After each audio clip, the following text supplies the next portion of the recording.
ரேகைகள் மாறும்னு சொல்றாங்க. ம். கட்ட விரல் ரேகை மட்டும் தான் மாறாது. மீதி எல்லா ரேகைகளும் மெதுவா சின்ன சின்ன சேஞ்சஸ் கொடுக்க தான் செய்யுது. ம். ஒரு வயசுக்கு ஏற்றது போல.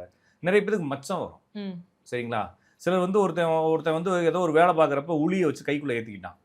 சரிங்களா? அதுக்கப்புறமா அவனுடைய வாழ்க்கையில் சில மாற்றங்கள் வருது. ம். அப்போ அந்த இடத்துல ஒரு கோடு எக்ஸ்ட்ரா வருது இல்லைங்களா? அந்த கோடை டேமேஜ் பண்ணுது. இது மாதிரி கால்குலேஷன்லாம் இருக்கு. ம். அப்போ அதெல்லாம் நிகழ்வு நடந்ததுக்கு அப்புறமா தானே தெரியும். சில மச்சங்கள் திடீர்னு உருவாகும். ஆமா.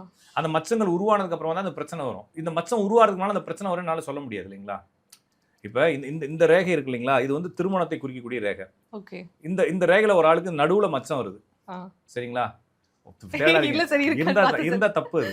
இருந்தா தப்பு. அப்படி நிறைய இல்ல பேர் சார். மச்சம்லாம் நல்லா இருந்தா தப்பு. ஆ. அந்த பையனுக்கு நடுவுல அந்த ரேகைக்கு நடுவுல மச்சம் வருது. அந்த பையனுக்கு கல்யாணம் ஆகி டிவோர்ஸ் ஆயிருச்சு.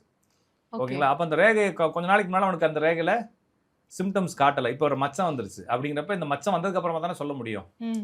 அப்ப சில கைரேகை என்பது பல தகவல்களை சொல்ல முடியாது. சில விஷயங்கள் சொல்ல முடியாது. சில விஷயங்கள் சொல்ல முடியும்.